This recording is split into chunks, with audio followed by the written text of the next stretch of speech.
ustedes tres. Vamos, 3 y 3. Gracias, señor presidente. El titular de la Secretaría de Desarrollo Agrario de la SEDATU, Román Meyer Falcón, ha mantenido reuniones con autoridades de varios países para intercambiar información sobre el rescate de vivienda abandonada. El secretario ha informado que México registra 650,000 viviendas abandonadas, por lo que la actual administración federal impulsa políticas para recuperar 75,000 hogares a nivel nacional. Sabemos que Román Meyer Falcón hace un excelente trabajo al frente de la SEDATU y ha sido premiado por las renovaciones que ha hecho. Presidente, ¿qué políticas falta por modificar en cuestión de vivienda digna y autosuficiente en su gobierno? Esa sería mi primera pregunta. Bueno, se está llevando a cabo un buen trabajo tanto en el Infonavit como en el Foviste para otorgar créditos a tasas bajas a trabajadores. Se sigue entregando créditos y se está saneando pues todo lo que se heredó de las políticas del Infonavit, que consistían en construir unidades habitacionales a diestra y siniestra, todo a partir de corrupción, de compra de terrenos que pagaban a precios por hectárea y luego vendían a metro cuadrado, lugares apartados, sin servicios, sin transporte, además muy malos departamentos, huevitos, 30 metros cuadrados, y muchos no ocuparon, muchos trabajadores, esos departamentos, y quedaron en el abandono. Y sí hay miles de departamentos. Entonces el Infonavit tiene un plan para ir entregando, rehabilitando esos departamentos. Le vamos a pedir a Román Meyer y al director del Infonavit que nos informen cómo va el saneamiento. ¿Cuándo podría ser, presidente? Pues pronto, puede ser la semana que viene, que se haga un informe sobre toda la política de vivienda. Ahora que fui a Morelos, a Cuernavaca, hay, ya ustedes lo saben porque se dio a conocer, un puente fantasma que se hizo pasando Cuernavaca en la autopista hacia Acapulco para comunicar a, creo que es Jilotepec, y se tenía ahí adquirido un terreno de una de estas inmobiliarias del otro lado del río. Por eso se hizo el puente, que lo construyó el gobierno federal y costó muchísimo, pero el puente se terminó y no hay camino. Es un puente que no lleva a ninguna parte porque fracasó la inmobiliaria. Por eso se habla de un puente fantasma. Se quedó Banorte con los terrenos y es una lástima que toda esa inversión pública, todo ese dinero del presupuesto se quede tirado. Entonces le pedí al director del Infonavit que hablara con los de Banorte para llevar a cabo un desarrollo como estaba contemplado, no con tantas viviendas, sino con las que, de acuerdo a la norma, puedan construirse, y que un porcentaje de esas viviendas sean de interés popular, no para interés medio, sino popular. Un porcentaje, interés medio 70% y 30% de interés popular, para que la gente con menos recursos económicos pueda adquirir ahí su vivienda, trabajadores del Infonavit. Y ya se llegó a un acuerdo, se van a construir, ya se tienen los permisos, 2.100 departamentos, y ya se le va a dar utilidad al puente, y se va a fraccionar y se va a comunicar a Jilotepec. No, pero no es Jilotepec, Temisco, sí. Jilotepec es que estamos viendo lo de la fuga de hidrocarburos, de gasolina en Jilotepec, en el Estado de México. Me quedé con eso, que hay una contaminación ahí de unos manantiales por huachicol, pero sí es Temisco. Entonces esto va a ayudar a que haya comunicación con Temisco. El domingo pasado estuve ahí y pues ya se informó a la gente de que empezamos en mayo ya la construcción. Pero así como eso, muchos problemas, ¿no? Porque era un barril sin fondo la construcción de estos departamentos, de estas unidades habitacionales, a partir del influyentismo y de la corrupción. Esto viene de tiempo atrás. Yo recuerdo que cuando el FOAPROA le vendieron a familiares de un presidente, no voy a mencionar su nombre, departamentos de estos abandonados, creo que a 3,000 pesos por departamento.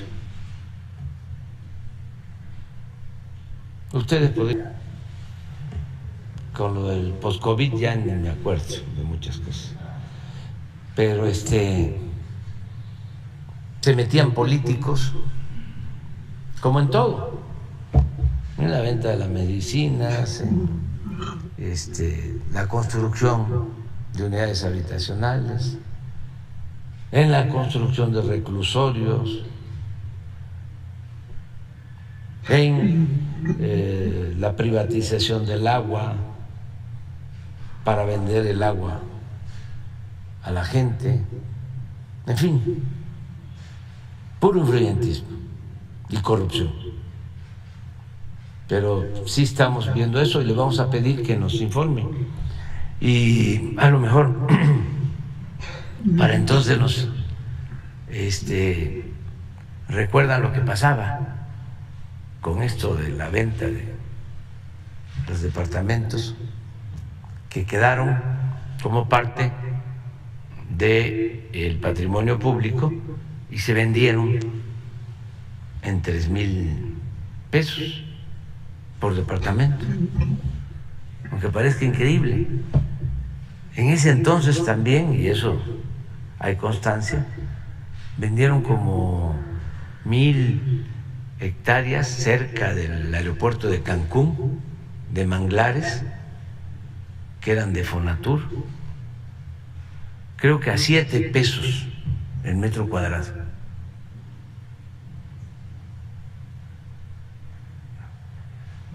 Por eso vamos a llevar a cabo una decisión profunda en el caso de Fonatur, porque todavía hay terrenos, pero deben de haber como unas 10,000 hectáreas en Baja California Sur, en las bahías de Huatulco, en Quintana Roo, Playa Espíritu. Entonces, si las dejamos así y si regresan los de antes, toco madera, se las pueden robar. Entonces, ¿qué estoy pensando? Porque además no hay playas públicas. La gente no puede ir a la playa porque todo lo privatizaron. Entonces estoy pensando en que se conviertan todos estos terrenos en áreas naturales protegidas.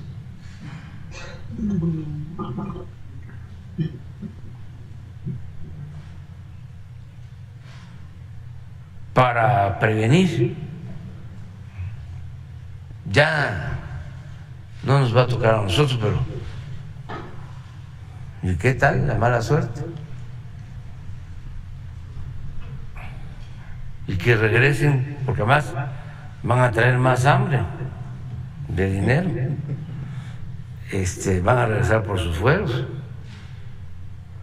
Entonces hay que proteger el patrimonio. Si fue un milagro que no acabaran con todo. Es que era bastante lo que tenía la nación, lo que recuperó la nación con el proceso revolucionario. Es que habían entregado las tierras, las aguas, las minas, el petróleo, la industria eléctrica, los ferrocarriles, empresas, muchísimo. Bueno, los bancos.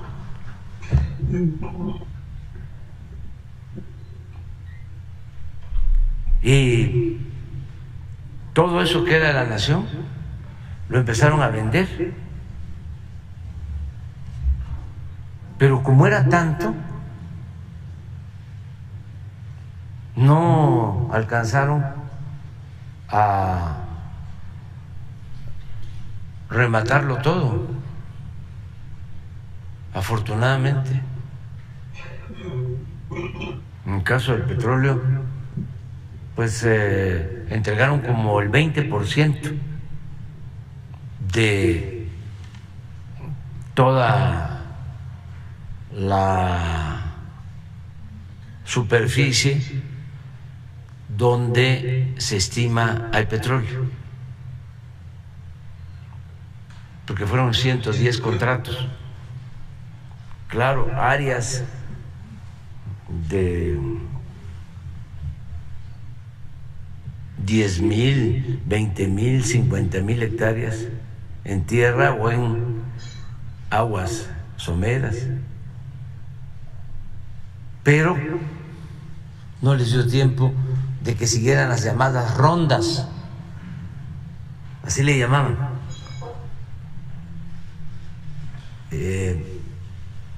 Ponían al mercado todas estas áreas para la explotación petrolera. Allá en tu estado ya tenían pensado toda la península de Yucatán, le iban a entregar. No les dio tiempo. El caso de la minería, entregaron el 60% del territorio nacional, 120 millones de hectáreas. Esto para los jóvenes.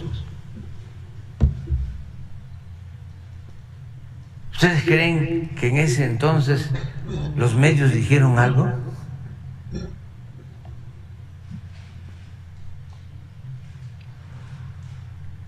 México tiene 200 millones de hectáreas,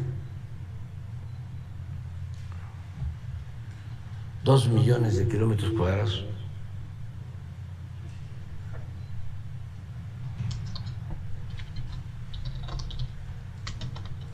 Y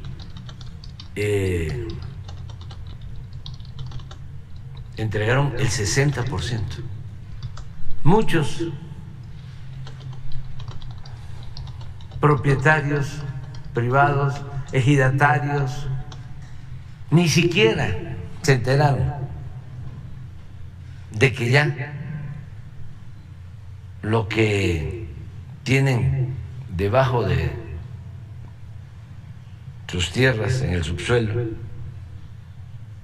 ya está concesionado a empresas mineras. Entonces, era una piñata lo del Infonavit y todo lo que tenía que ver con la construcción de vivienda, las empresas inmobiliarias. Por eso sí se está llevando a cabo pues un trabajo de limpia y al mismo tiempo pues seguir apoyando a los trabajadores. Es muy interesante que venga el director del Infonavit porque se acaba de tomar una decisión de reducir el pago a quienes tienen deudas en el Infonavit. Él va a explicar en qué consiste esta decisión que tomaron. Sí, gracias, presidente. Soy José Hernández de Escuanto. En una segunda pregunta, existen muchos sindicatos charros en nuestro país. El 1 de mayo vence el plazo para que los sindicatos legitimen sus contratos. Esto de acuerdo al TEMEC. La Secretaría del Trabajo ha realizado un gran esfuerzo. Lamentablemente, muchos sindicatos se rehúsan a legitimar sus contratos. ¿Usted cree que con este tipo de legitimaciones se acaben los sindicatos charros o qué faltaría por hacer para ayudar a los trabajadores? Gracias. Es un proceso de democratización, como todo. Hay que ir avanzando poco a poco. Se ha logrado bastante. Ya con la nueva reforma laboral tienen que elegirse los dirigentes con voto directo, secreto. Los trabajadores tienen que decidir libremente quiénes deben representarlos. Ya para la firma de los contratos colectivos se requiere también la anuencia, la aprobación de los trabajadores. Antes se firmaban los contratos arriba, los dirigentes, ni se enteraba el trabajador. En fin, ya hay más democracia. Cuando hay diferencias entre sindicatos por un contrato colectivo, se llevan a cabo recuentos y son los trabajadores los que deciden a quién corresponde la titularidad del contrato, pero es un proceso democrático. Se ha ido avanzando, falta todavía, y no es culpa nada más de los llamados líderes charros, no, es de toda la charrería, porque los trabajadores tienen que hacer su parte. Antes era el gobierno el que intervenía en los grandes sindicatos, el que decía, para el sindicato de maestro, pues qué mejor que un maestro, que no voy a mencionar su nombre porque ya es finado, pero qué mejor que una maestra. ¿Quién decidía? ¿Decidían los maestros? No. Aquí, en el caso del petróleo, aquí se decidía. Habían 2 o 3 sindicatos verdaderamente democráticos. Uno era el SME, que lo destruyeron o lo dañaron mucho, pero era un ejemplo.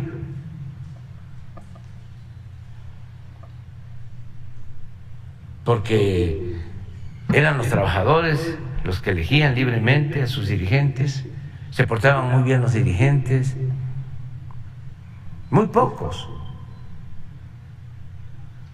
porque después se fueron charrificando. Los que eran independientes se volvieron charros. Ahora hay una nueva legislación. Los dirigentes están ayudando, casi todos, y aceptan de que sean los trabajadores los que elijan, pero los trabajadores todavía tienen pues la influencia pues de décadas, porque esto viene de tiempo atrás.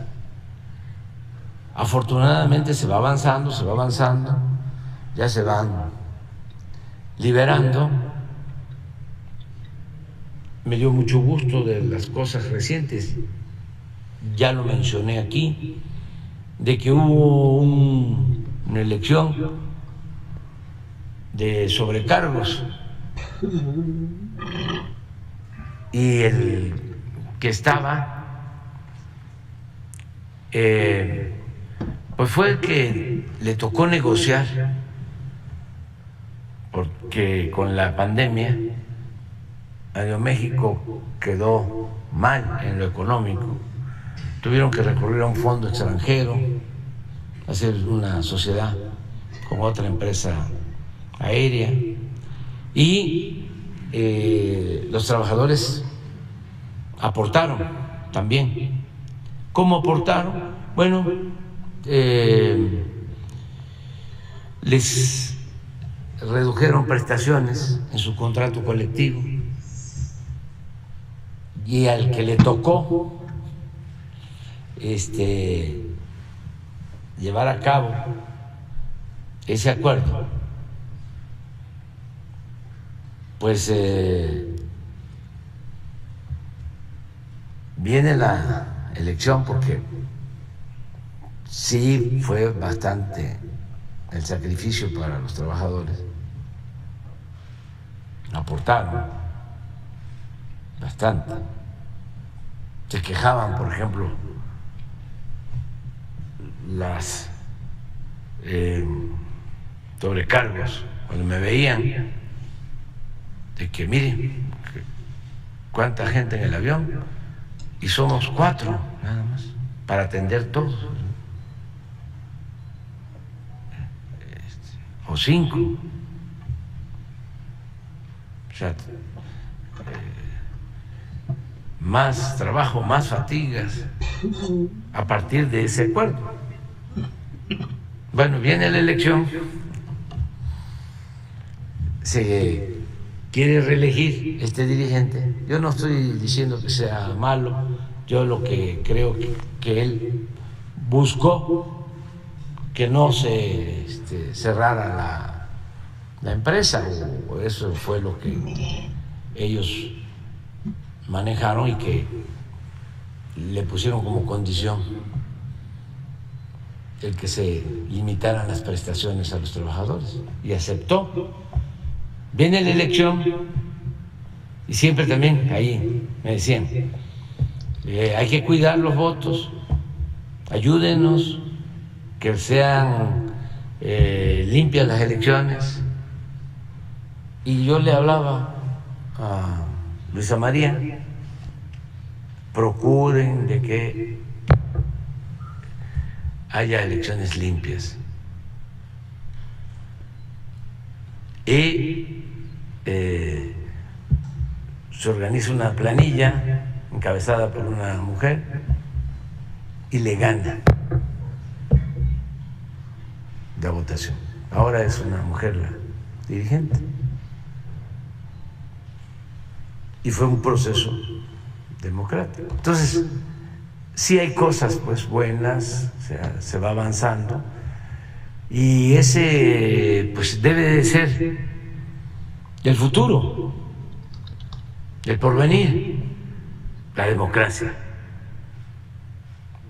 En los sindicatos, en la escuela, en el campo, en la familia y desde luego en la vida política, que es el pueblo el que decida libremente, que ya no haya fraudes,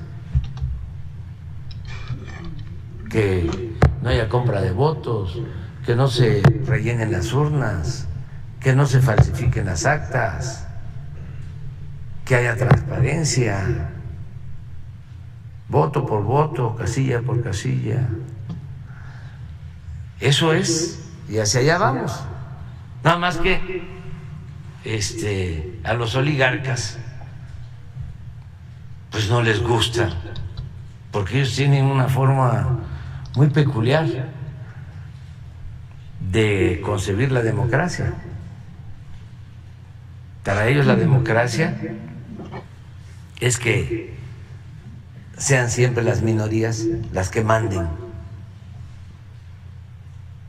y las que se queden con el presupuesto y las que saqueen. Esa es la democracia que les gusta, la de los privilegios. Pero la democracia es el poder del pueblo, para el pueblo y con el pueblo. Democracia es pueblo.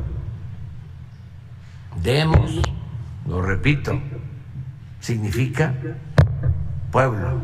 Kratos, poder. Democracia es el poder del pueblo. Oligarquía es el poder de la minoría.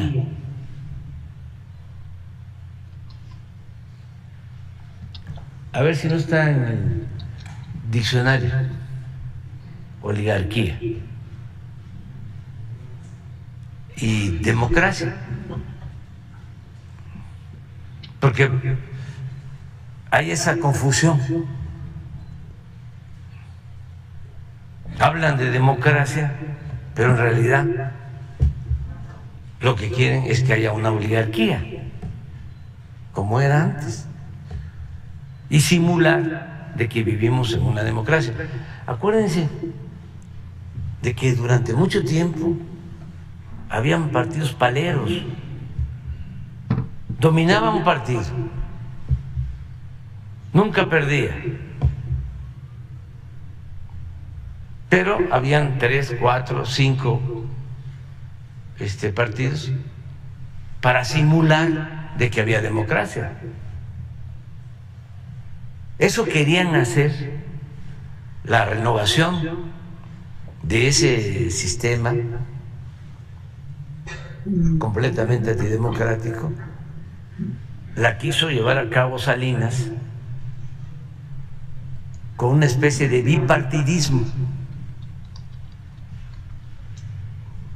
haciendo creer de que el PAN y el PRI eran opositores y querían que así fuese la vida pública. ¿Por qué? Porque si ganaba uno del PRI,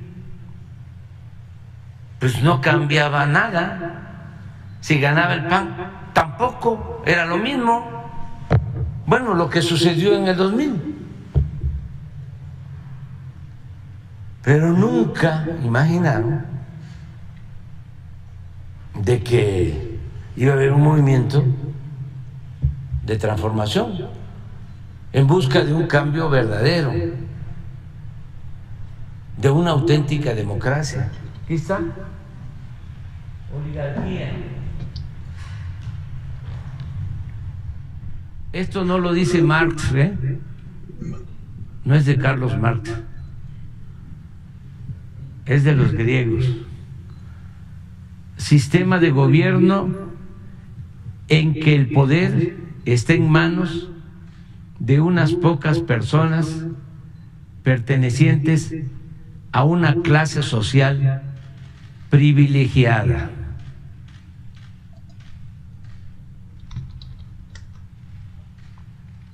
¿Le suena?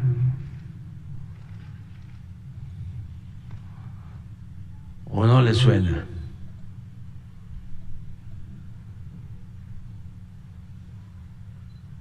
Esta es otra concepción, pero esta es la clásica.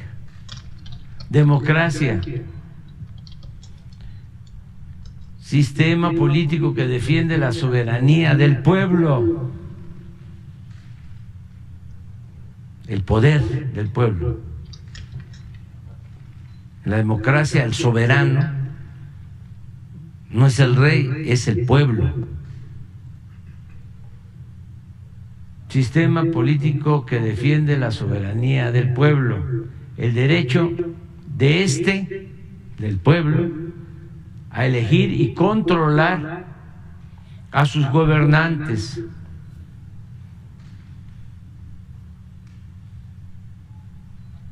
Es el mandar obedeciendo al pueblo. Pero en fin, esto es lo que está en el debate. Adelante. Buenos días, presidente. Soy Dani Santoyo de El Poder del Pueblo, canal de YouTube. Mi pregunta es: ¿qué opinión le merece sobre la participación del Instituto Nacional Electoral en Aguascalientes en la elección de la próxima reina de la Feria Nacional de San Marcos? Pues el instituto facilitará las urnas electrónicas para que la ciudadanía elija a su reina, habiendo temas más importantes como la consulta ciudadana para saber si el agua debe seguir concesionada o no, ya que este año se están cumpliendo 30 años de que en un experimento salinista se concesionaron los servicios de agua potable y alcantarillado en Aguascalientes. Sin embargo, los resultados no han sido del todo positivos, ni mucho menos ejemplares. Algunos saldos de esta privatización ahí en el municipio capital de Aguascalientes es que el servicio del agua potable que actualmente se le entrega a la ciudadanía se paga a precios muy caros, de hecho son de los más caros en todo el país, por un servicio que no es eficiente, que se caracteriza por múltiples fallas ahí en la dotación de estos hogares de lo que es el agua, y aun cuando no tengas el suministro de este líquido, pues las facturas llegan muy puntual, contrario a los servicios que se otorgan en el resto del país. Y sobre todo hay personas de muy escasos recursos que, a pesar de estas facturas, el servicio se le suspende. Pues está bien tu pregunta, pero vamos a resolverlo de manera equilibrada. Pueden hacer las dos consultas. Las dos también, porque aunque se trate de elegir a la reina de la Feria de Aguascalientes, ¿sí? Pues es una tradición, pues que lo hagan y al mismo tiempo que hagan la otra consulta, la del agua. Eso sería lo mejor, para no ir en contra de las tradiciones, ¿no? Si el Instituto Electoral en Aguascalientes puede hacerlo, pues pues que la gente participe. Hay gente que les gusta eso, es su disfrute, es un derecho. Es una feria muy importante, pues pueden hacerlo, pero también lo otro, que hagan esa otra consulta, eso que estás planteando. Es muy importante el que se revisen esos contratos de servicio de agua, porque se abusa. Es la política privatizadora, lo que hablábamos: agua, drenaje, recolección de basura, reclusorios y bueno, salud, educación, todo. Hay un texto que se le atribuye a Saramago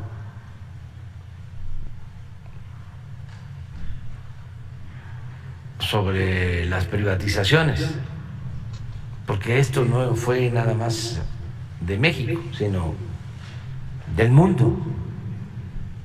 ¿Por qué no lo pones? De cómo quieren privatizar esto, y él dice al final, ¿por qué no privatizan y eso nomás le pones sí, punto suspensivo.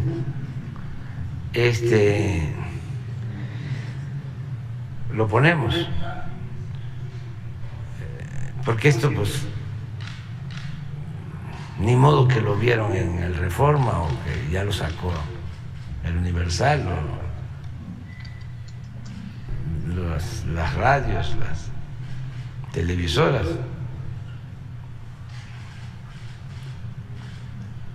Y es el gran escritor, Premio Nobel de Literatura, portugués-español, portugués, pero que vivía en España.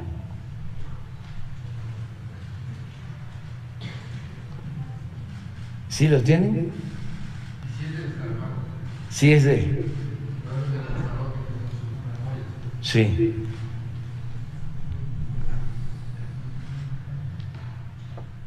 Me tocó conocerlo y platicar con él. Y tenía algo que me gustaba mucho. ¿Tú no?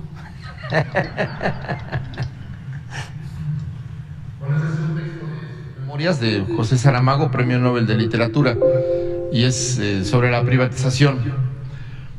Privatización, que se privatice todo.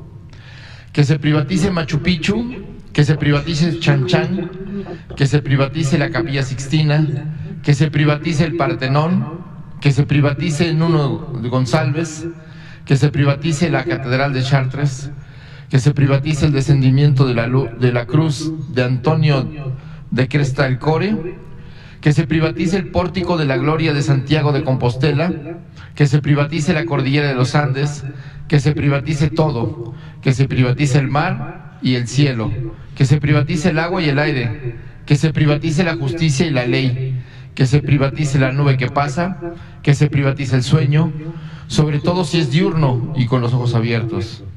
Y finalmente, para florón y remate de tanto privatizar, privatícense los estados, entréguese de una vez por todas la explotación a empresas privadas mediante concurso internacional. Ahí se encuentra la salvación del mundo, y metidos en eso, que se privatice también a la señora que los parió a todos. Está fuerte, pero es Saramago. Pues eso es. Entonces privatizaron todo lo del agua en varias partes. No solo es Aguascalientes, para consuelo de ustedes, pero hay que preguntarle a la gente porque sí dan mal servicio, aunque no hay agua, cobran. Y así otros servicios públicos. Pues por eso fue la desgracia de la guardería ABC, por la privatización de la guardería, del Seguro Social. Se privatiza y sucede esta tremenda desgracia, porque era lo que dominaba. Entonces, muchos cercanos a los políticos conservadores que también de repente surgieron. Yo recuerdo que cuando gana Fox, al mismo tiempo hay elecciones en estados, en municipios, y no tenían a quién postular, porque el PAN pues era un partido, y sigue siendo, de pocos militantes. Fue un fenómeno con el impulso del liderazgo de Fox, que le gustó a la gente, porque además hablaba del cambio y voy a meter a la cárcel a los salinistas, y con salinitas ni al baño, y las nauyacas y los alacranes, eso, sí.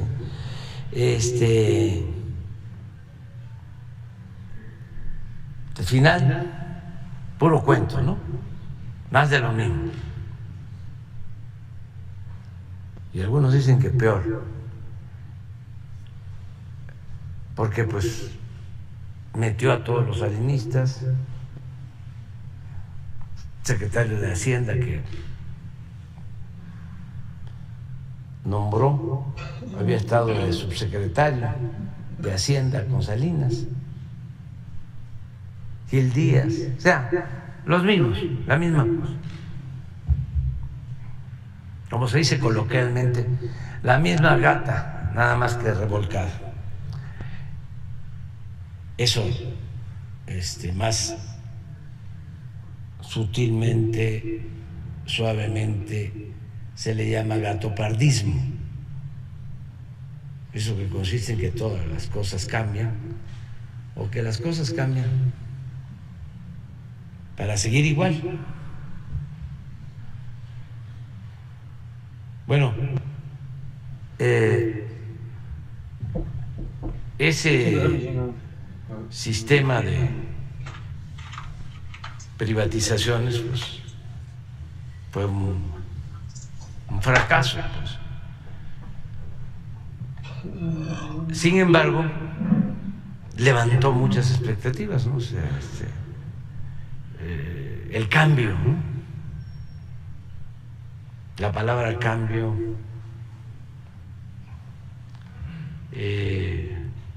la usaban muchísimo, terminaron desgastándola.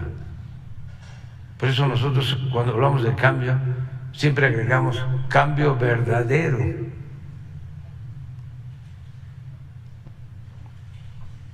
Porque el otro fue publicitario. Llegan al gobierno por la ola gobernadores, presidentes municipales que nunca habían participado en ninguna función pública,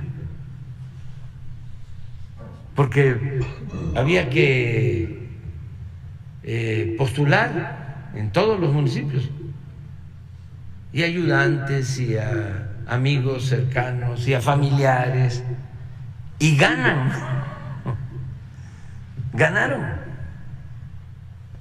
Yo me acuerdo aquí en el Estado de México, unos presidentes municipales que habían ganado con este movimiento, que creo que se asignó un sueldo como de 600,000 pesos mensuales. Otro también del PAN que rentó o compró una limusina.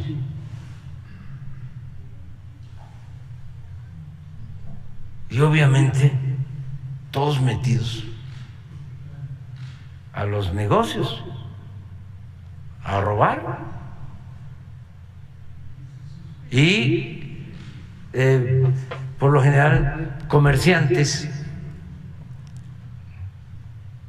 claro que hay comerciantes honestos, pero hay también comerciantes deshonestos que vieron en la política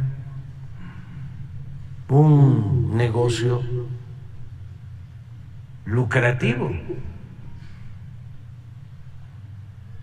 el más lucrativo de los negocios, y las privatizaciones de todo. Bueno, si habían 3, 4, 5 proveedores de papelería en un municipio, en un pueblo, ellos, porque más suelen ser estos hombres sin principios, conservadores, muy corruptos y hambrientos de dinero. Entonces, ellos creaban sus empresas para venderse ellos mismos el papel, y a todos los demás que abastecían, que vendían las hojas de papel o lo que fuese, pues ya no les compraban nada, porque ya había un proveedor de ellos mismos, un prestanombre, por el hambre del dinero. Entonces, la privatización, pues desde luego que benefició a los de mero arriba, pero también a sectores medios, aspiracionistas, también sin escrúpulos, buscando el negocio, vender computadoras, vender cámaras,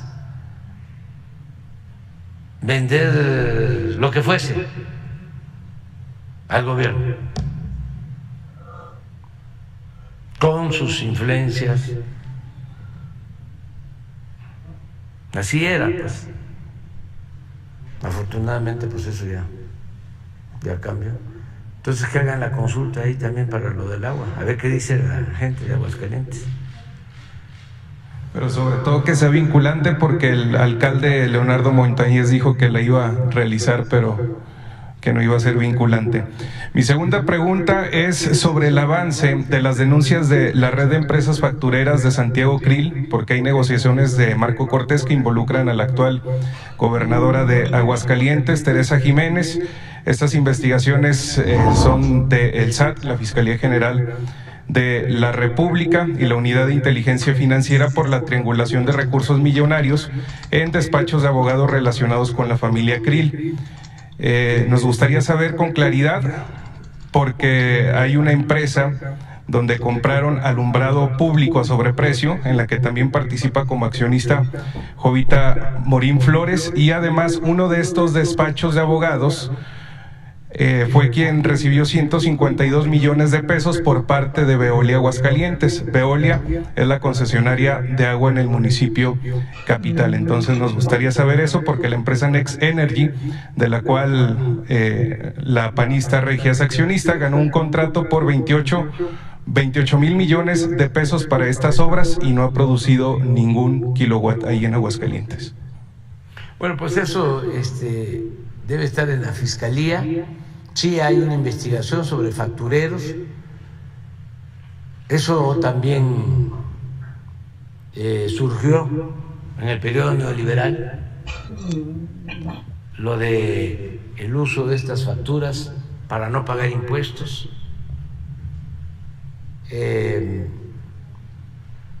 Pues tiene 15 años que empezó los factureros, despachos de abogados, fiscalistas, que se tenía que pagar impuestos y decían: no te preocupes, tienes que pagar 1 millón, dame 50,000, y ya ellos se hacían cargo con facturas falsas de defraudar la hacienda pública.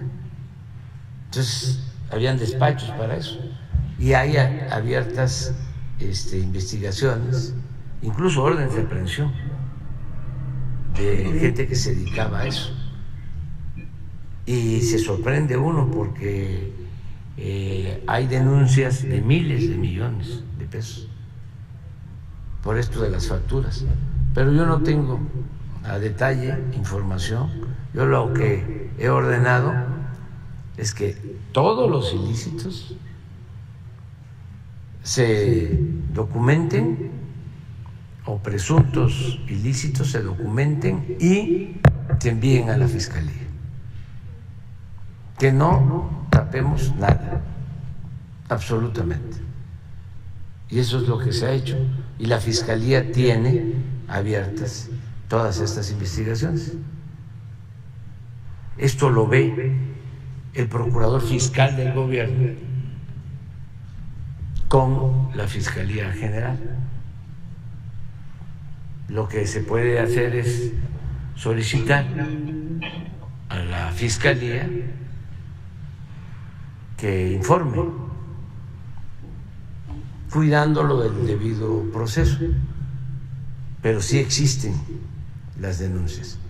No sé, no me consta de que las personas que mencionaste estén involucradas. Lo que sí sé es que se cometían estos delitos graves y se trataba de actos de corrupción de miles de millones de pesos. Y hay quienes están prófugos y otros que están denunciados. Además que es muy lento, por eso hablo de la necesidad de la reforma del Poder Judicial. Estas cosas deberían de tener prioridad y actuarse con prontitud, pero son juicios muy tardados porque tienen buenos abogados y entonces aplican tácticas dilatorias y ahí se van. Por eso yo digo que es Suprema Corte del Derecho, no Suprema Corte de la Justicia. El otro día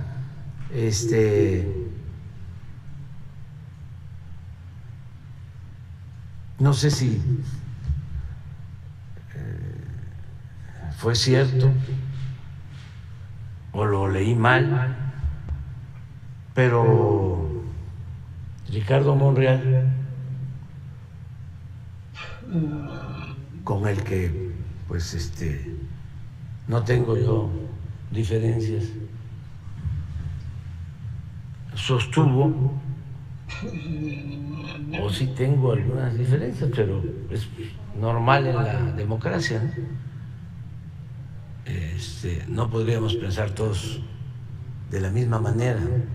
Sería muy aburrida la vida, ¿no? Parece que dijo de que él estaba, lo quiero expresar correctamente, a favor del derecho más que de la justicia. A ver si lo pueden buscar, porque yo sostengo lo opuesto y lo sentí como una réplica, como una respuesta. Y es bueno el tema, muy bueno. Sí, pero es muy bueno el tema. Para compartirlo, ¿no? Si hay que optar entre el derecho y la justicia, ¿por qué se opta? ¿Por qué se inclina? Porque a veces la vida pública, la política, es optar entre inconvenientes.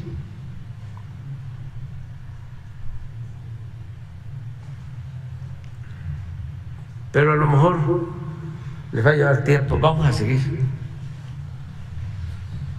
Pero si lo encuentras, además es un asunto también que tiene que ver con la profesión de cada quien. El que es abogado, creo yo que puede pensar más en el derecho. El que tiene otra formación más vinculada a las ciencias sociales, pues puede ser que se incline más por la justicia.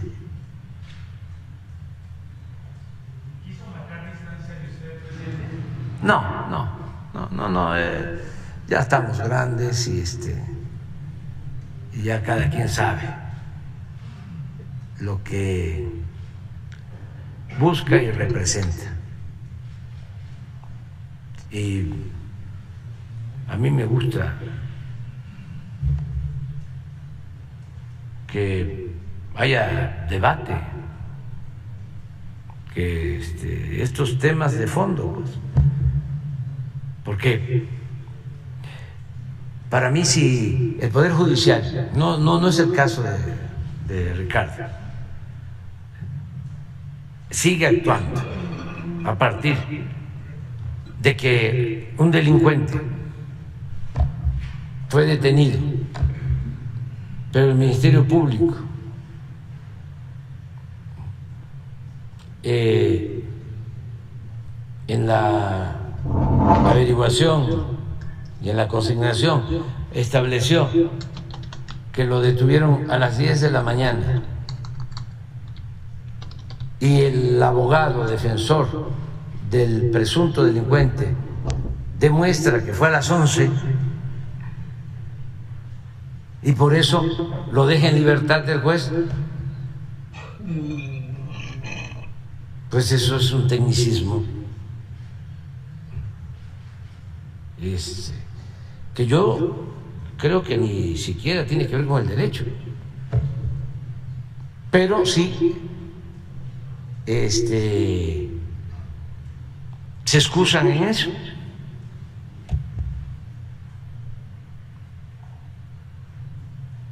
¿Y la justicia?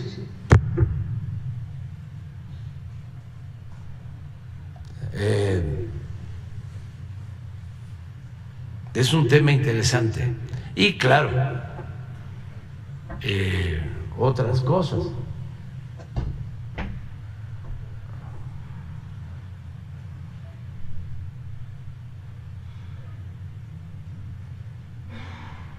Así es, sí, así fue.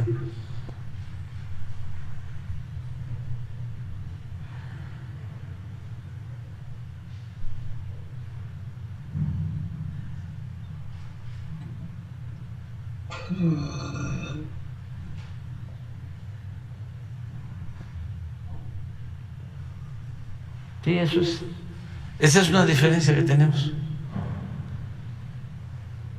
No politiquera, ¿eh? Esta es de fondo. Este es de fondo.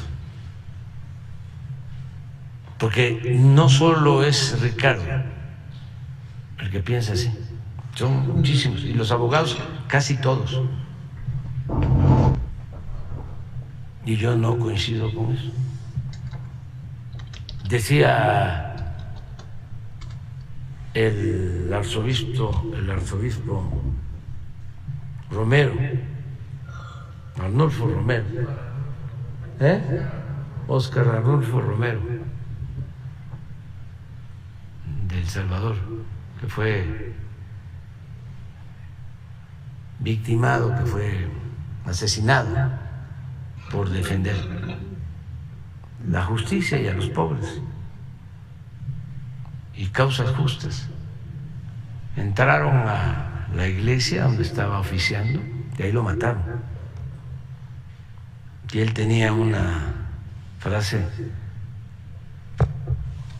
decía: el hombre, no, la ley, decía, para el hombre, no el hombre para la ley. Claro que ahora hay que decir la ley para el hombre y la mujer, no la mujer y el hombre para la ley. Pero es eso. Cuando se tiene que optar, y sí tiene que pensarse más en la justicia. Por eso es Suprema Corte de Justicia, no del derecho. Pero es buen tema. Adelante. Gracias, presidente. Buenos días, Arturo Cerda, del financiero Bloomberg. Señor, anoche ya fue publicado su decreto para cerrar las operaciones aéreas exclusivas de carga en el aeropuerto de la Ciudad de México. Da solamente 108 días, que son 5 meses y medio, para hacer los cambios necesarios a las empresas. No hay ninguna obligación en el decreto para que se vayan al AIFA, pero pues todo indica que ese sería como el lugar más próximo o natural, o el que el gobierno federal está impulsando para que sea utilizado. La Asociación Internacional de Transporte Aéreo, la IATA, que ha trabajado de la mano con la Secretaría de Comunicaciones y Transportes para todo este proceso, lo ha considerado insuficiente y ha cuestionado que la infraestructura no está lista, que decía Peter Cerda, que es el vicepresidente regional para las Américas, que hay solamente listo o construido un almacén de 11 que están planificados, que falta la adquisición de los equipos, probarlos, por ejemplo los de refrigeración, y aparte las certificaciones por parte de autoridades de los Estados Unidos y de Europa para ver que estén todas las condiciones necesarias para hacer estas operaciones, además de que falta la infraestructura alrededor del aeropuerto Felipe Ángeles para la movilización de la carga, para que llegue y para que salga, tomando en cuenta que serán cientos de camiones los que tendrán que mover todo esto. Usted había ofrecido que este decreto se conocería hasta finales de mes, después de la primera operación de DHL ahí en el Felipe Ángeles. ¿Cuál fue la prisa para ayer hacer este anuncio? Pues darles más tiempo, porque eran 3 meses. Y entonces, si desde ahora se publicaba el decreto, en vez de 3 meses, pues son 4, porque se cuentan los días hábiles. Va a concluir el plazo en junio, o sea que tienen tiempo. Entonces, en la reunión que tuvimos, se propuso eso, yo lo acepté. Yo quería firmarlo cuando llegara el primer vuelo de DHL, que va a llegar al aeropuerto Felipe Ángeles a finales de este mes, la tercera semana creo. Yo voy a ir, pero entonces el secretario de Comunicaciones y los que participan plantearon de que era mejor adelantarlo y que ya tenían el acuerdo con todas las líneas aéreas que se dedican a la carga. Incluso me mandaron un documento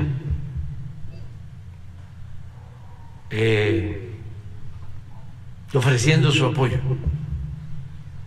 Y tampoco es cierto de que no se tengan las instalaciones en el Felipe Ángeles. Es mentira. Ese señor a lo mejor ni ha ido al Felipe Ángeles.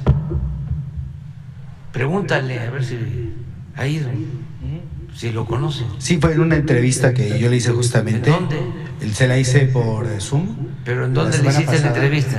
A través de Zoom la semana pasada, a Peter Cerdá. ¿Pero dónde estaba él? Estaba, me parece que aquí en México justamente haciendo estas revisiones. Sí, pero no ha ido seguramente. Pues él asegura que ha estado trabajando de la mano y que incluso la Secretaría de Infraestructura, Comunicaciones y Transportes le pidió a la IATA su opinión respecto de todo este proceso. No, estoy seguro que no ha ido, porque existen todas las instalaciones,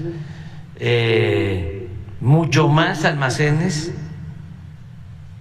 instalaciones que las que hay en el actual aeropuerto, nuevas, de primera. Es que son esas organizaciones a las que de las que hablábamos ayer, esa como la que califica, ¿no?, si el aeropuerto es categoría 1, categoría 2. Cuando manejaba el aeropuerto de la ciudad, ya parezco disco rayado, pero hay que estárselos diciendo, ¿no?, porque parece que les entra por un oído y les sale por otro.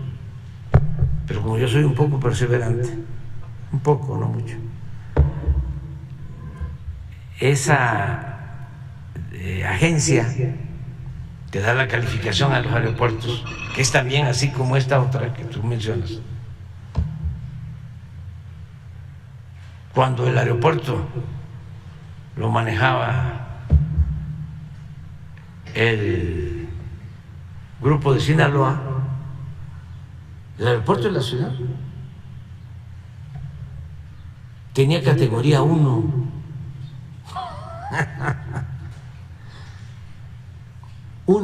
Categoría 1. Imagínense, ¿para qué va uno a ver las series estas de Netflix si la realidad las rebasa? Esos tramas son fresas en comparación con lo que estamos escuchando en el juicio de García Luna. Eso de que, a ver, operación 3045, no se mueve nadie, sálganse todos.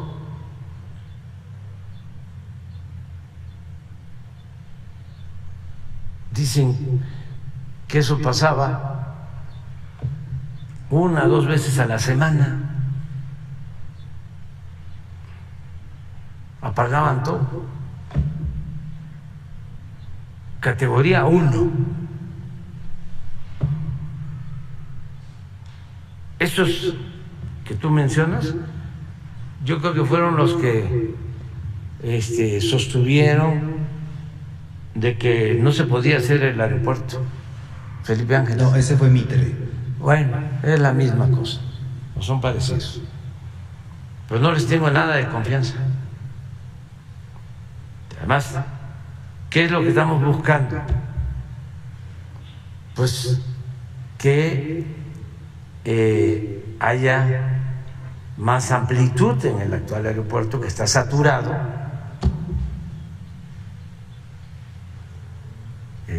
y tenemos esa instalación buena, moderna, pero pues nuestros adversarios no dejan de estarse oponiendo a todo lo que hacemos. Entonces, pregúntale, ya mañana me dices si ha ido al aeropuerto, y a ver si no tenemos fotos del aeropuerto, de la parte esta, porque a mí me las mostraron, de donde, sí, de los almacenes, bodegas.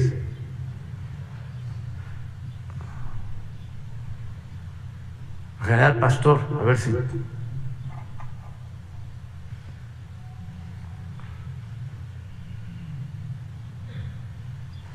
O hablamos por teléfono con él. Ahora aquí. Háblale por teléfono. ¿Cómo se llama este señor? Peter Cerdá, que es el vicepresidente regional. ¿Eh? ¿Y qué dice? A ver, pues, ponla. Es que es interesante, pues, aclarar todo esto. Para eso son las conferencias.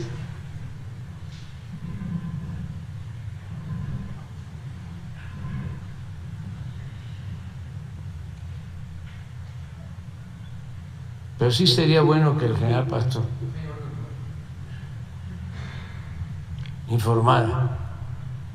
Presidente, respecto de la saturación, algunos especialistas señalan que son alrededor de 30 vuelos los que de carga, exclusivos de carga que hay en el AICM, y que básicamente sus operaciones son nocturnas. Entonces cuestionan cómo es que esto realmente puede ayudar a evitar esa saturación cuando las operaciones del AICM son cerca de 1000. Ahorita te contesto eso también. A ver, lee la carta, voy a estar para el general.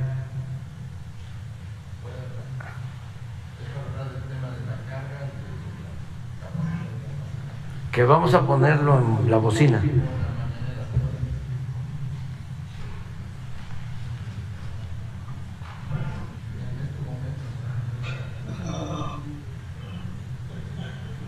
Dile que yo quiero hablar con él.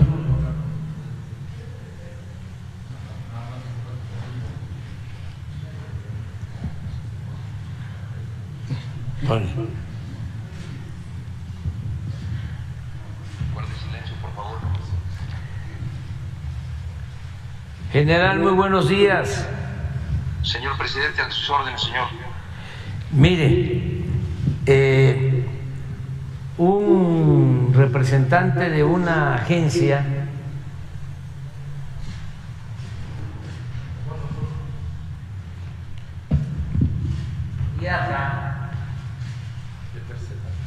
declaró a un periodista, palabras más, palabras menos, de que el aeropuerto Felipe Ángeles no estaba preparado para recibir la carga, que no tenían instalaciones, que no habían los almacenes. ¿Qué me puede decir de eso? El representante hay un presidente interino de la IATA. Sí. Para estos espacios, que ha venido a los dos recorridos que hemos hecho con el secretario de Comunicaciones y Transportes, y él mismo se ha dado cuenta que estamos listos. El recorrido que hizo el licenciado Muñoz, señor presidente, lo hizo también desde la IATA, y por supuesto que no manifestaron nada. Personalmente, lo que yo les puse a usted ahí en Palacio Nacional sobre las características y de que estamos listos para la carga, fue lo mismo que se los dije, que se les manifestó a los empresarios de carga, y nadie expresó algo en contrario, incluyendo el de la IATA que estaba presente. A ver, ese señor de la IATA se llama Peter Cerda. Ya no es. Nombraron Siguiendo el nombre, señor presidente. Nombraron a un interino. Ah, muy bien. Oiga, general, ¿qué tenemos para recibir la carga? ¿Qué instalaciones tiene el aeropuerto Felipe Ángeles? Señor, tenemos una plataforma Sí, que puede recibir hasta 10 aeronaves al mismo tiempo sí. de categoría E. ¿Qué es la categoría E? Sí, perdón, de categoría D, de Delta. D. Y estas aeronaves regularmente son las, como el avión que llegó el día 1 de septiembre, el 767, es categoría Delta. Y los aviones 747, que son los más grandes para el manejo de carga, Antonov, Sí. podemos recibir hasta 5 al mismo tiempo. 5 en la plataforma. al mismo tiempo en la plataforma. Bueno, Así es. y para el resguardo de esa mercancía, Tenemos 12 recintos fiscalizados autorizados. 12 recintos fiscalizados autorizados. ¿Qué más? Un recinto esos para carga internacional. 2 recintos, 2 almacenes para carga doméstica. 2 almacenes para carga doméstica. Y un recinto fiscalizado estratégico, que es el que tenía Cepomex. Sí, Los 15 espacios están listos. Bueno, de esos 15 espacios, 4 ya están listos. sí. Y los demás quedarán listos entre 1 y 2 meses. 1 y 2 meses. Ya hablé con Rafa Molinedo. Rafa Molinedo ayer nos apoyó para que todos los trámites que tienen esas personas, Sí,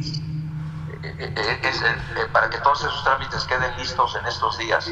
sí. General, esa capacidad que vamos a tener de almacenamiento de carga en el aeropuerto Felipe Ángeles equivale a la capacidad que se tiene en el actual aeropuerto. Nos ganan por unas 100,000 toneladas. ¿Cuánto? Son 470,000 toneladas lo que tenemos de capacidad con la infraestructura de ahorita Sí. para manejar. Perdón, tenemos 490,000 con el recinto estratégico de Cepomex. Sí. Tenemos la capacidad de recibir 490,000 toneladas de carga. ¿Y es suficiente? Estamos sobrados, señor presidente, porque la carga internacional que llega al aeropuerto de la Ciudad de México, en su mayoría llega en la panza de los aviones de pasajeros. En Sí. consecuencia, la carga en el AICM va a seguir funcionando por el tiempo que el aeropuerto exista. De acuerdo. De acuerdo. Pues Entonces, estamos sobrados en un 40% de capacidad.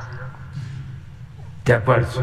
Bueno, ya aclaro. El presidente interino, el nombre del presidente interino, señor presidente, es David Hernández Rivera. David Hernández Rivera es el interino. Sí, y lo hemos recibido por 3 ocasiones aquí en el aeropuerto. De acuerdo. Muy bien, yo pensaba que no había ido porque sostenía de que no teníamos capacidad. Hay una persona que lo anda acompañando, desconozco su nombre, Ya. que es el que... Sí, lo mal aconseja. Ya, hasta ahí quedó, general. Hasta ahí quedó.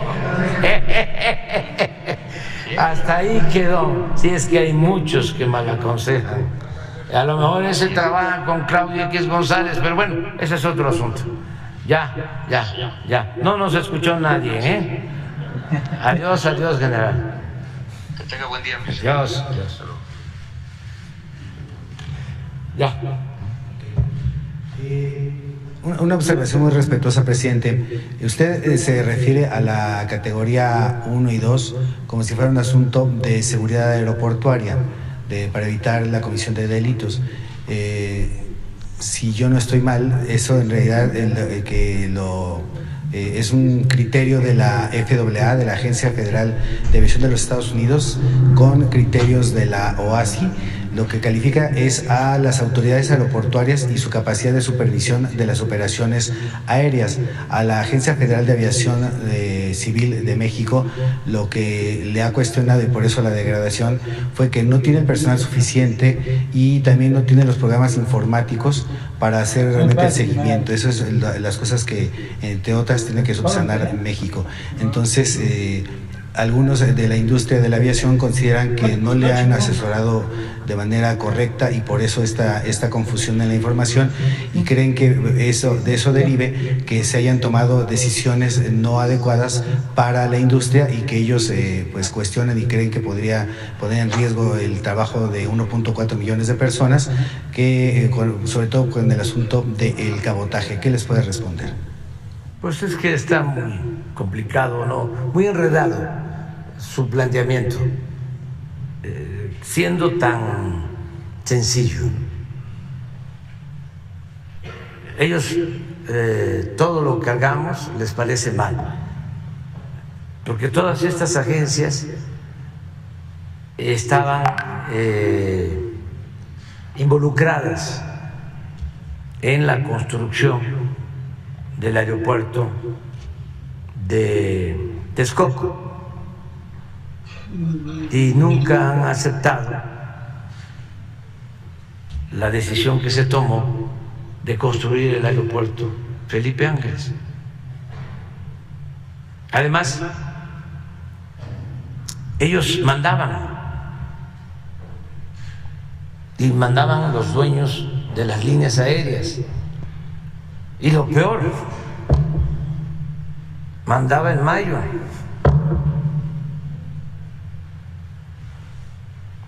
Tú me dices seguridad, ¿no?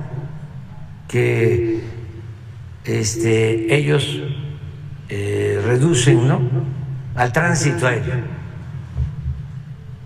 Pero ¿qué seguridad en tránsito aéreo puede haber cuando llega una orden de que paren todo y que ellos no lo sabían? Los que trabajaban ahí en el aeropuerto,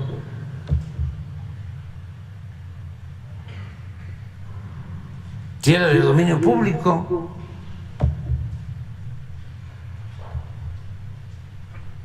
Entonces, eso por un lado. Lo otro, te contesto. Dice, es que si se llevan la carga no va a ser suficiente, porque apenas es un porcentaje de operaciones, no representativo.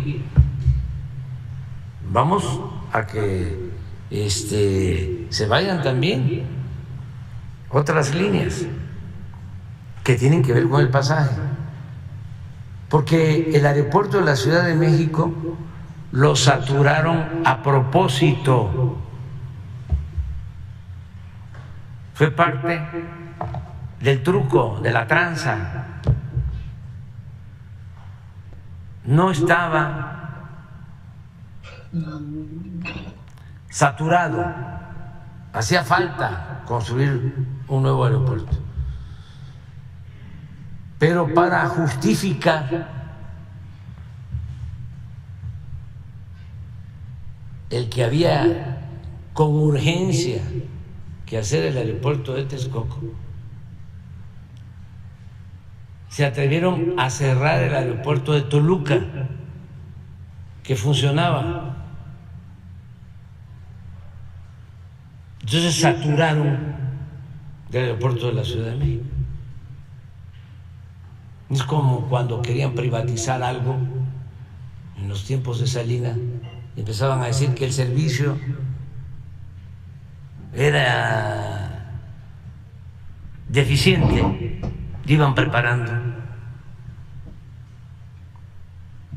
a la opinión pública para luego que la gente dijera, sí, claro, qué bueno, y ya estaba de por medio montado un negocio privado. son de las estrategias mañosas del régimen de corrupción que imperó durante mucho tiempo. Entonces ahora resulta que lo que queremos es, a ver, que no se sature el aeropuerto. Voy a inaugurar a finales de este mes una nueva vía para hacer 40, 45 minutos al nuevo aeropuerto.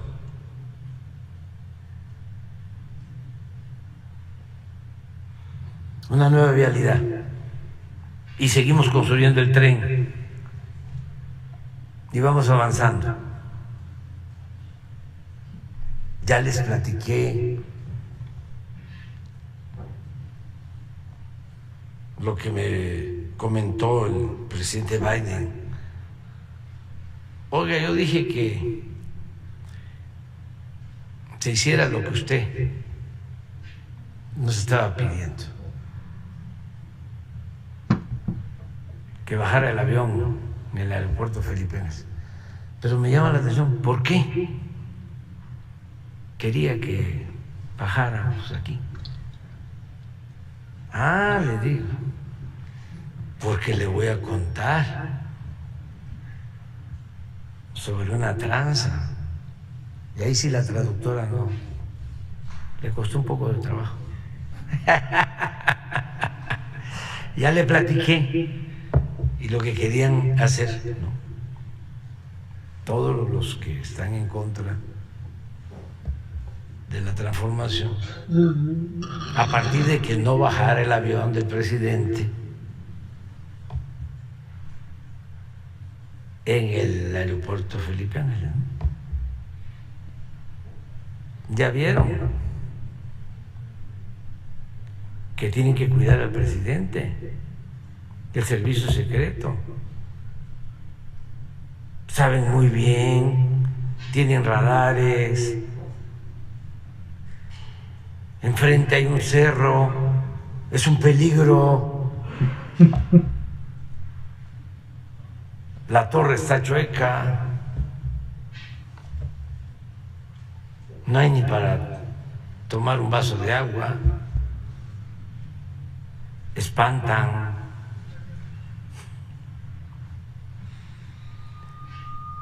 Entonces, el presidente dijo, ya entendí. Y empezó a ver, y como los del servicio secreto le dieron la vuelta a todo, y es bellísimo el aeropuerto. Es una gran obra, una ciudad. Pues con hotel, hospitales, centros comerciales, viviendas, todo eso nuevo. 3 pistas, museos. Además, sí. ¿Dónde la van a agarrar? Pero es eso. Pero tenías otra pregunta, otra. Que pues ese es lo de la categoría, lo estamos haciendo. Se está apoyando, pero siempre están acostumbrados. Lo del cabotaje está pendiente. Vamos por parte. Vamos por parte. Tenemos que equilibrar muy bien para dar seguridad y que salgan los vuelos a tiempo, que no se pierda tiempo valioso en las llegadas, las salidas. Por ejemplo, en el Felipe Ángeles todo es rápido, porque tiene un sistema moderno ejemplo, el manejo de las maletas en el Felipe Ángeles tiene un equipo de lo más moderno del mundo. Una empresa francesa lo instaló. Es que necesitan ir allá para constatar y no estar escuchando a López Dóriga. Bueno, sí, también, ¿no? Pero no estar dependiendo de la información de López Dóriga o de Ciro, o de Loreto, de todos estos informadores que no nos quieren. Pero no es eso, sino que no informan con objetividad. Entonces, el aeropuerto va creciendo, va funcionando, se están mejorando las vías para que se llegue más rápido. Estamos también, y eso es importante, remodelando el actual aeropuerto, porque pues, de eso no habla la prensa, ni se dieron cuenta estos de la seguridad, pero la Terminal 2 se podía caer por hundimientos y la estamos reforzando. La Terminal 2 que construyeron hace 12, 15 años, que cobraron muchísimo dinero, pues le hicieron mal. Y la estamos reparando y estamos dándole mantenimiento a las pistas del aeropuerto actual y reparamos todos los baños y hemos estado fortaleciendo el aeropuerto, que por cierto lo iban a desaparecer con la construcción del aeropuerto de Texcoco. Imagínense eso. ¿Qué iban a hacer estos señores que supuestamente se oponen a lo de la carga? Si ya no iban a estar ahí con el aeropuerto de Texcoco.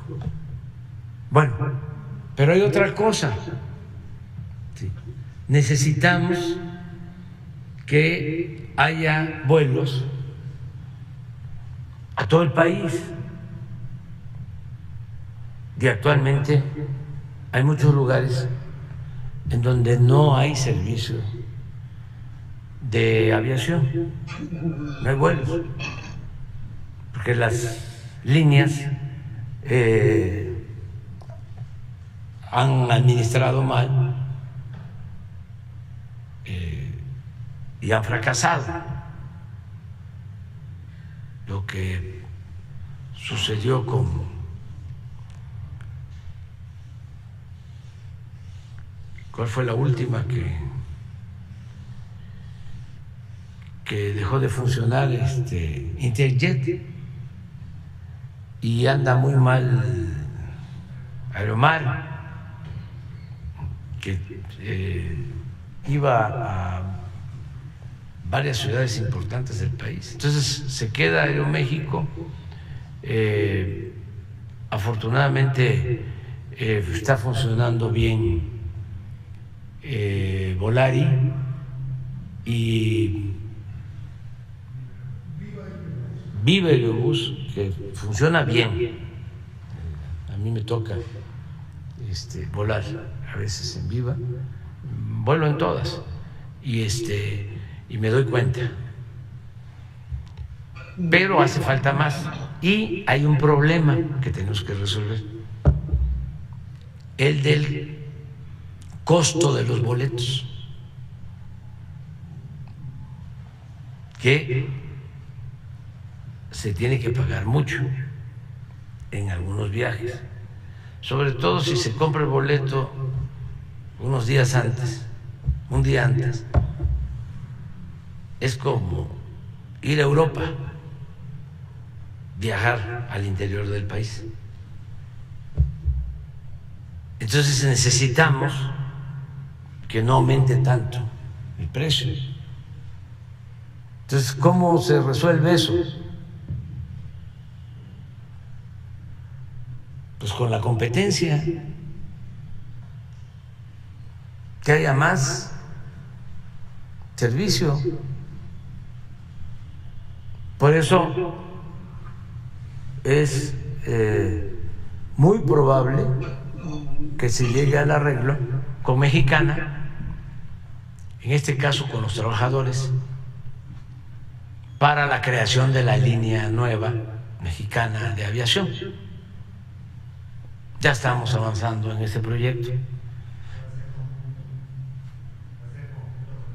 No, se les va a pagar de acuerdo a un avalúo. Ya se avanzó mucho, nada más se están viendo algunas cosas legales, pero ya hay un acuerdo.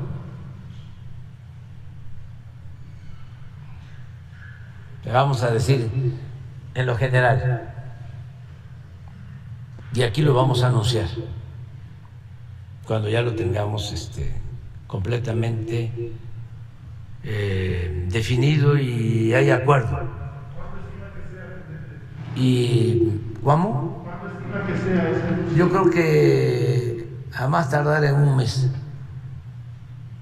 Es que ya se avanzó, ya se hicieron los avalúos, ya hay un acuerdo. Lo que me han mandado a decir los trabajadores de Mexicana es que están conformes, la mayoría, porque se incluye a jubilados y les va a tocar, aunque sea una pequeña parte. Depende cómo se vea, ¿no? Porque para una gente muy pobre, lo que para algunos es pequeña parte es bastante. Para el muy rico, pues es nada, ¿no? Depende, todo eso depende. Pero sí se sienten satisfechos, a gusto, no los han expresado. Nosotros estamos cuidando unos asuntos legales nada más, ya para cerrar la operación, y entonces vamos a tener esa línea mexicana. Bueno, si hace falta más, no descartamos la posibilidad de liberar el transporte aéreo. Liberarlo significa que aviones de otros países puedan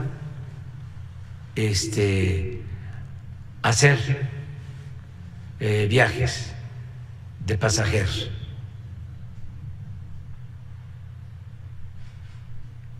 ¿Para qué?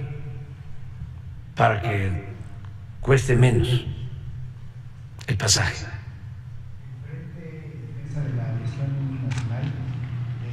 Toma como referencia lo que ya pasó en Chile, en Guatemala, en Bolivia, y me falta un país.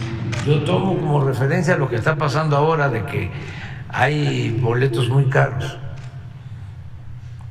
y nosotros tenemos que defender siempre al consumidor. Ya estamos aquí para defender al pueblo y no vamos a tomar ninguna medida autoritaria. Nada. Si llega a un acuerdo de que van a bajar las tarifas,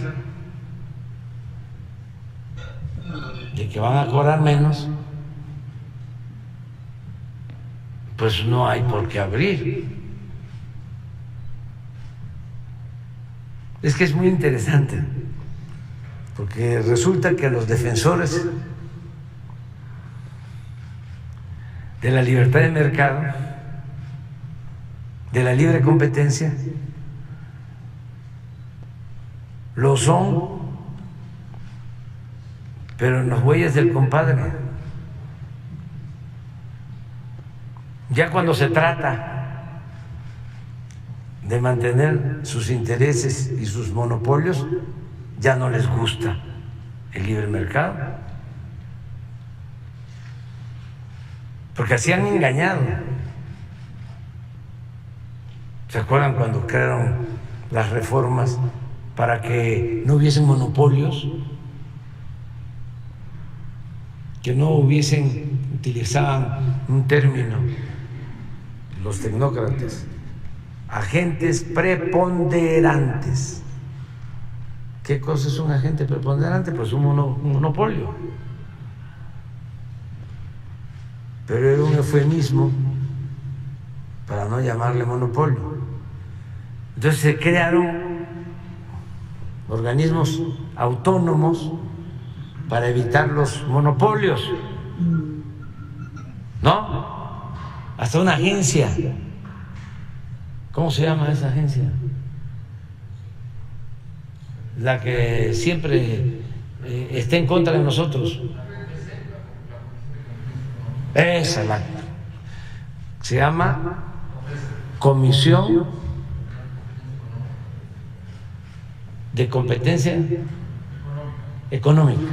Bueno, esa la crearon en contra de las empresas públicas para proteger a los monopolios privados. Estamos hablando en plata. Supuestamente era para combatir el monopolio de Pemex, combatir el monopolio de la Comisión Federal de Electricidad. ¡Qué barbaridad! No, tan es así, lo voy a decir porque a lo mejor no es cierto y yo mañana digo, me equivoqué o no me dieron bien la información. Me mandó a decir uno de los empresarios, o mejor dicho, el gerente de una de las empresas más grandes de Monterrey, que si no tenía yo inconveniente porque querían contratar a la presidenta o el presidente de ese organismo para que trabajara con ellos.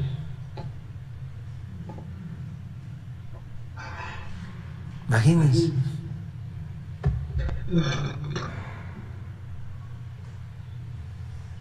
Ya, es como Calderón, que termina y se va de asesor de Iberdrola.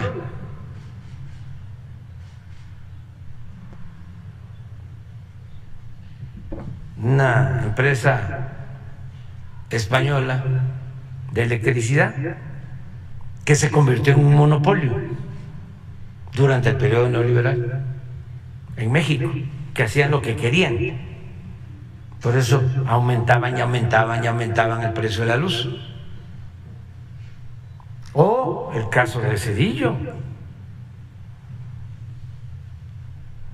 que entregó los ferrocarriles nacionales, los privatizó y se fue a trabajar de asesor a una empresa extranjera que se quedó con nuestros ferrocarriles, con los ferrocarriles nacionales. Por eso la Suprema Corte nos echó abajo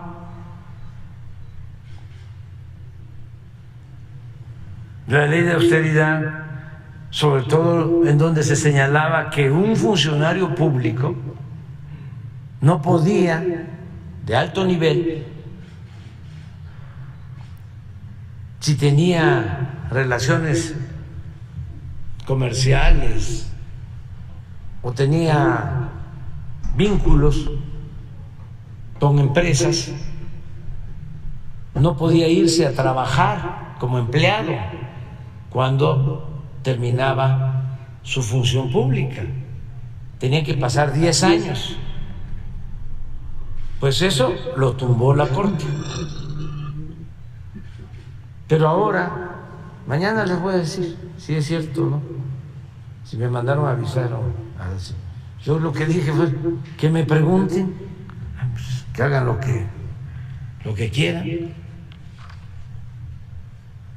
Pero imagínense la burla.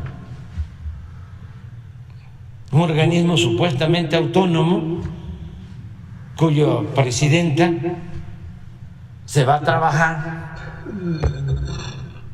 a una empresa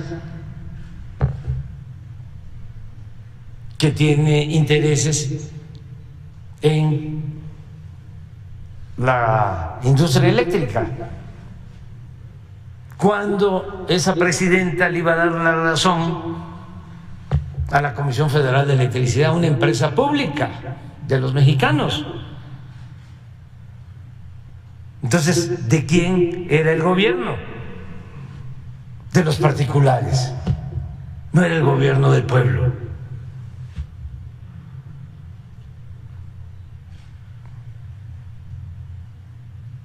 Pero bueno, todavía quedó un recalentado, un tamal y una manía y un chanchamito y ya vámonos. Y una torta de tamal y una torta de chilaquiles.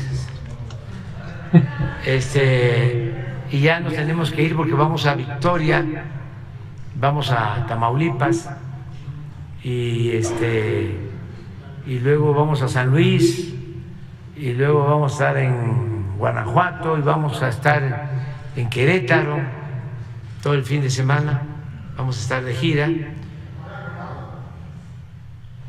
No, voy a la conmemoración de la Constitución del 17 a Querétaro, eso es el domingo 5 de febrero, es cuando se aprueba y se da a conocer la Constitución de 1917.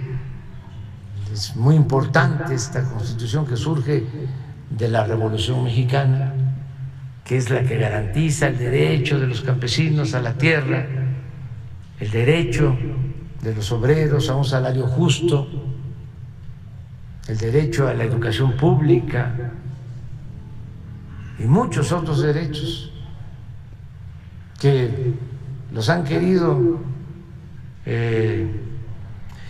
quitar, ya algunos ya los han eliminado,